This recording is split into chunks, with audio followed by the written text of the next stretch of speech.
אני רוצה לומר ככה, חבר הכנסת מרגי, תודה רבה על העלאה של ההצעה החשובה הזו. אני חושבת שככה המקרה של חבל ביאפרה הוא באמת מקרה מאוד מאוד קשה. הכמות, אתה יודע, אנחנו מדברים על 15-17% מאוכלוסייה של ניגריה, אבל האוכלוסייה של ניגריה מדובר פה על 250 מיליון איש, אז באמת הערכות של 50 עד 70 מיליון איש, זה הערכות שנמצאות לחבל ארץ הזה, זה כמויות מטורפות שבממדים שלנו קשה קצת להכניס לתוך פרופורציה. אני אתחיל בתשובה של ככה משרד החוץ, ואני אתייחס גם כן לנקודות שהעלית. חבריי חברי הכנסת, לאור הצעתכם לסדר בנוגע לסיוע לחבל ביאפרה שבניגריה, חשוב להבין את המורכבויות. ראשית, כסגנית שר החוץ, אני רוצה להביע אמפתיה עמוקה עם תושבי ביאפרה. הם חוו מלחמה מאוד קשה וזוועות בין השנים 1970 ל-1967.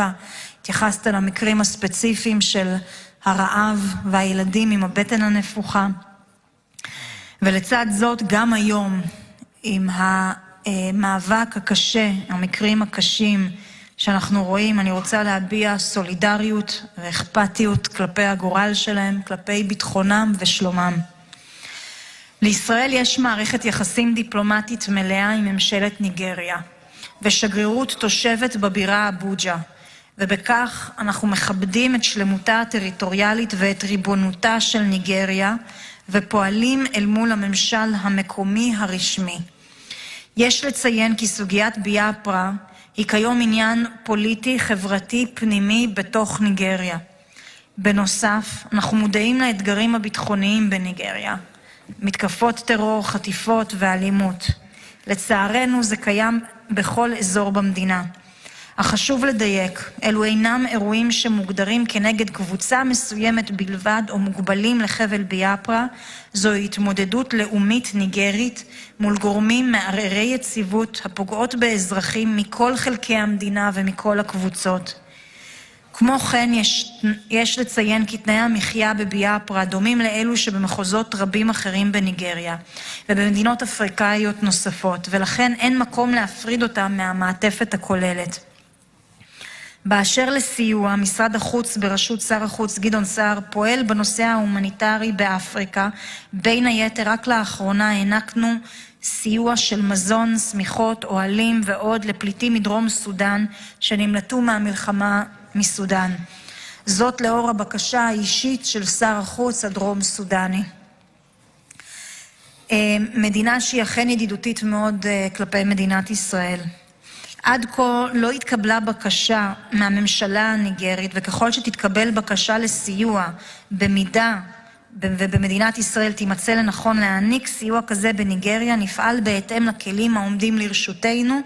נמשיך להעמיק את קשרינו ביבשת אפריקה מתוך שאיפה משותפת לביטחון ולשגשוג.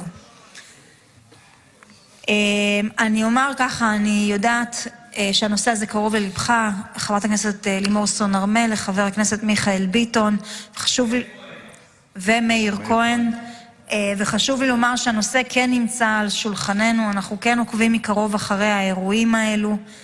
העלית את הנושא גם של אלו שטוענים להיות אותו שבט אבוד יהודי באזור ביאפרה. הדבר הזה גם נמצא בסימן שאלה. לפחות העדות היחידה שיש לנו פה היא בעצם בג"ץ שהוגש לבית המשפט שסירב לקבל, אבל לא ידוע בדיוק מה היה הלך הרוח או האדם שהוא טען בעצם לפליטות היהודית, או כל הנושאים האלה, נושאים מורכבים שצריכים להישאל גם בסוכנות היהודית וגם במשרד התפוצות וגם את משרד הדתות כדי לברר את העניין הזה לעומק. זה בסוגיה הזו שדיברת עליה שהיא הסוגיה היהודית, אבל מהבחינה... Hello, good morning, viewers. If you are new to this channel, kindly like, share, subscribe, and please do not forget to hit the notification bell. Mr. Chinedu Michael, Biafra struggle have taken the world by storm. Looking at the recent development coming from Israel, a situation where 120 members of Israeli Knesset have discussed the cause of Biafra. This is surprising, and this is the first of its kind since the struggle began.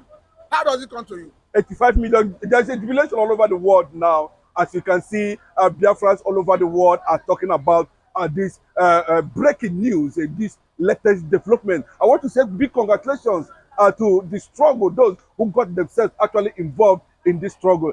Special thanks to Raphael Avid, an Israeli parliamentarian, and others who also, joined the struggle. And special thank you to the Prime Minister of Israel, Benjamin Netanyahu. Special thanks to, of course, the U.S. Congress also, and a big thank you to Mazi Nnamdi Kanu, who is currently now in Sokoto prison. Today is 18th February 2026. We are receiving this great news with open hands. A lot of people does not understand what this message actually means. For those who does not understand Hebrew, should also seek translation in that regard. But from what we captured so far, that means there's a serious vote going on in the parliament that will allow the Israeli Prime Minister to make a formal declaration and recognition of Biafra. And there was an overwhelming vote, endorsement to that angle. So it tells you that to an extent, when Benjamin Netanyahu went as far as talking about Nigeria, talking about Jewish friends, talking about being part of Africa, talking about how to make sure that all the Christians all over the world are being protected, all the Jewish communities, nations are being protected. But the timing, it seems to be very correct. I used to tell people that the constant visit of the Prime Minister to United States of America with Donald Trump is when you listen to him very well. Even the last meeting he had with Rabio. You just mentioned talking about the Prime Minister of Israel, Benjamin Netanyahu, who has clearly said that they are going to protect Christians anywhere in the world. But do not forget that when Nnamdi Kanu left Nigeria after an attempted assassination on his life, his first place of call was Israel. It appears as though Israel is strategic to Biafra. Yes, I can tell you that seriously they are very strategic, and they know actually what happened in 1967. And on different occasions, Likud members of the Israeli parliament, has always discussed the issue of Biafra within the Israeli government, even though that most of the things that have been discussed are not being made public. But the only person that was able to give us an insight of what is happening within world powerful nations was the NATO chief, who made it very clearly, and also the special advisor on diplomatic mission to Donald Trump, who made it very clearly that from Somaliland to Biafra, and in less than a few weeks or thereafter, we saw Israel coming out to recognize Biafra. What you said is very correct, because the Prime Minister of Israel, Benjamin Netanyahu. Yes, the Prime Minister of Israel, continuous visit to United States of America is to build, an understanding of what they intend doing in Nigeria. And you can remember that immediately there was an attack in Sokoto, the Israeli Prime Minister actually, responded. And when Mazi Nnamdi Kanu actually escaped that deadly attack in Afaruku, where over 28 people were being killed, after some time, we discovered him in the Wailing Wall of Israel. But if I may come in here, because some people are already arguing that since America is a strategic partner with Israel, that most likely what we are likely going to see in the coming days is Israeli government pushing this Biafra struggle to the United States of America, for America, who, of course, we understand, have veto power over UN voting, for them to make a proclamation for the recognition of Biafra. Yes, I can tell you, I think there have been formalization within the Israeli government and parliament. That is what we are seeing today. It comes as a surprise. It's a breaking news. The world leaders, I can mention about 4 countries are already hailing, that decision by the parliament, Israeli parliament, to engage in voting in recognition This is not coming. They do not need United Nations intervention or declaration. They are doing it on their own, just like what we saw in Somaliland. A lot of people don't know that Somaliland has been recognized a year after before the official declaration by Israeli government. So by implication, once their parliament endorses it, it means Israel as a government, as a country, will formally recognize Biafra. And going forward, we are likely going to see Israel coming here to enforce what they believe in. Of course, the enforcement we are saying, apart from their military presence or whatsoever, they are making it very clearly that the Biafrans are Jews and they can never be left behind. Go and listen to Benjamin Netanyahu's recent message to Ashurok. He said it very clearly. They can never be left behind. That Biafrans are part of us. That the struggle is Israeli struggle. Very clear, straightforward. And we can see it now for those who understand Hebrew on this breaking news that we are seeing currently now happening right there in the parliament. Israel is not a small nation. Israel is a powerful nation. And for the fact, whatever that is happening in the parliament has gone viral all over the world. As I'm speaking to you now. I know viewers are already watching and seeing the parliament by the corner of their screen as we are doing this interview.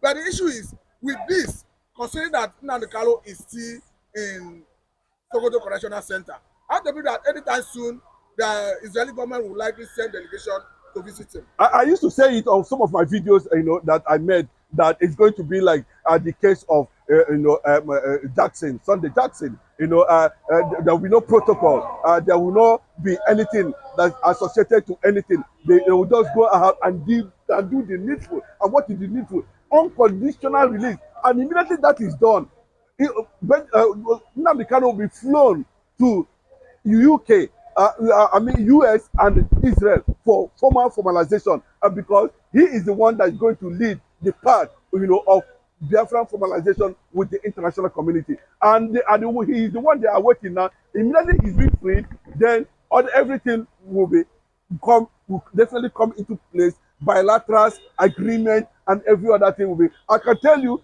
4 nations already on standby. You can see what is happening in Italy currently now. Still talking about the issue of Biafra. Italy, Germany, United States of America, Israel, and Australia.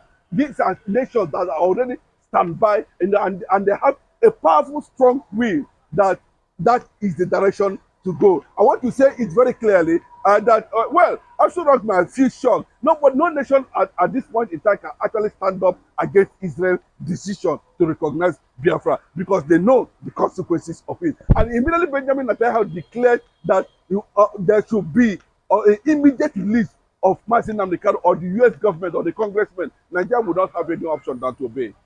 But let me ask this, because this is happening at the same time we are seeing Nnamdi Kanu receiving honorary citizenship recognition, making him a citizen of one of the states in the United States of America.